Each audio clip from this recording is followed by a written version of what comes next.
Hey guys, Oakland Gym Bodybuilding here. I'm gonna explain to you guys on the final editing of my training split. So there will be no more edits. This is what I'll be doing for two to three more weeks maximum. Basically, what I do is I train 6 days a week, and let's see. I'm doing for day one, which was for me Thursday. I did biceps and abs. Yeah, I like to pair one of my two favorite body parts together and just really pump those out. I don't do too much volume, but I also don't do too little volume. Then on day two, I hit chest, triceps, in the front of my delt. Now, I believe when doing chest and triceps, you will want to throw some shoulder movement. So I just put in a little bit of that, because then sometimes what I'll do is I'll do some front flies thrown in there. By throwing some front flies, and that'll really help with the delt. Then on Saturday, which is day 3, I'll do some back and calves.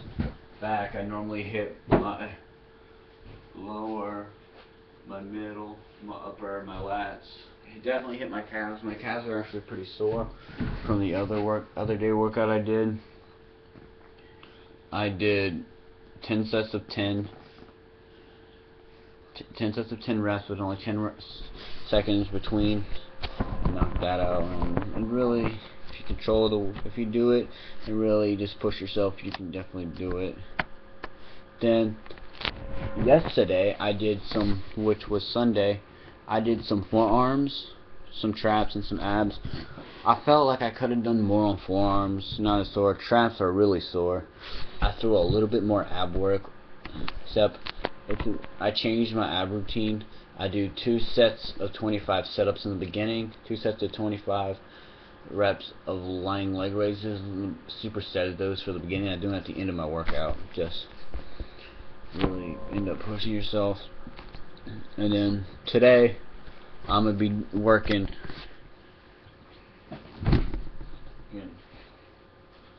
the side delt, in the rear delt with my hamstrings. I like to put I like to split my delts up so they can get enough work done to them. Especially, I like to do 2 exercises, at a minimum of 2 exercises per body part when I'm using weights. Calves are the only exception, but hamstrings, I basically do only about 3 to 4 sets maximum for these, so I do a minimum of 18 to a total of 24 sets. And then tomorrow I'm going to be doing some quads. Let's see. I'm going to be doing quad with some abs, and I'm going to work the interior delt. In my opinion, the interior delt is the top of the delt. It'll work the top of I believe the interior will work the top, so doing your presses, I believe doing some upright rows. Yeah, that's a good way to truly hit your upper lats. For your interior deltoid. Quads, I like to hit quads hard and just really break them down. All that good stuff. But and I'm contemplating, like, abs for here is a maybe. I don't like overworking abs. I don't really want to plan to work my abs that hard, but you know how how things are. Sometimes you'll feel like doing them, or you have some extra time and you have some extra energy, and you just knock those out. And basically I'm just going to label this as for I'm gonna put this as my Monday workout. These are really simple movements where you don't need much equipment. Honestly, all you need are some dumbbells, some weight plates, and a barbell or an easy bar or an Olympic bar. So really no machines. For the side delt, I do some dumbbell side laterals, and then I do some weight plated side laterals. And then for the dumbbell, I do 3 to 4. Everything's 3 to 4 sets. The dumbbells, I do 8 to 10. The weighted plate, I do 10 to 12. And for the rear delt, I do bent over flies. But since I only have one dumbbell currently, I get on the elevator and I'll do this. And just fly it back. Then I'll do some underhand elbows out dumbbell rows. I find that really hits the rear delt.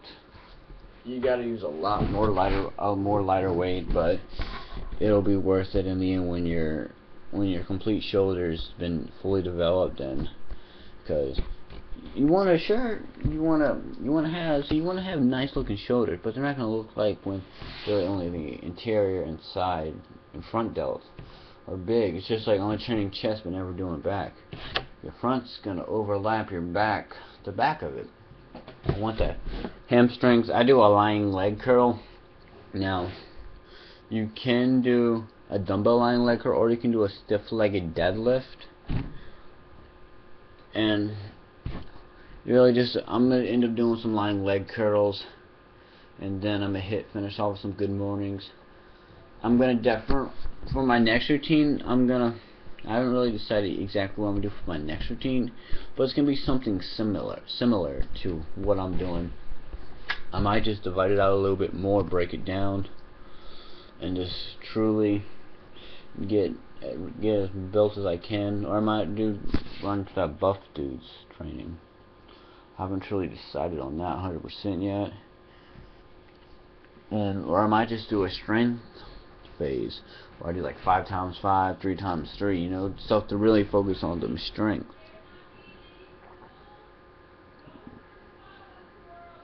Alright, sorry, that was my mom. So, alright. So basically, this is how I look now. I'm hoping that I can really get my abs to pop out, definitely get a bigger peak in my bicep, wider lats, thicker back, a Christmas tree look. I'm starting to get that Christmas tree look. I'm trying to get the monster traps up so I can really build on my physique. And it's really all about trying to think of the word, consistency. If you're not consistent, you know, you're not going to see anything. Because I'm going to say something that I know at least about 3/4 of any people who have lifted weights, they've always looked online and said the best workout routine. The best workout routine out there is the one that you follow, and the worst workout routine out there is the one that you don't follow. Like, I'm not gonna. I've had problems jumping from when a new routine comes out, but I'm really liking this routine, and I just like doing it. And as I get down to week 2, like next week, because we don't have school tomorrow and Wednesday, so Wednesday I might just make Wednesday a cardio, or I might take that day off completely. And then Thursday, we're probably going to have school. We might not. This depends. And when that happens, I'm just going to, second week or third week, I'm going to start preparing the new routine. But it's better to prepare a new routine when you're in your third or when your last week of that routine. And I'm going to throw this out there. People ask me, why is it good to change your routine? Well, you don't want to plateau. And, you know, keep that routine changing, and you don't gotta completely change your exercise or your split. Change some sets, change the reps, definitely increase the weight. I see people increasing the weight of each lift every 2 to 3 weeks, and I'm just like, why not increase it each week so you build that strength behind it. But, you know, I increased my weight when I hit that 10 reps, or I hit that maximum rep in the rep range. And it's definitely good to get some stretching done, especially in your calves, in your abs, in your chest and legs. Like hamstrings, I can tell they're going to be sore, because when you use that maximum heavy loaded weight, it really is going to make a difference. So pushing yourself, really see, when I'm in the gym, I see some dude, there's always these two kind of people who really push themselves at that last where they need a spotter, and you can tell when someone doesn't need a spotter, they don't train to complete failure.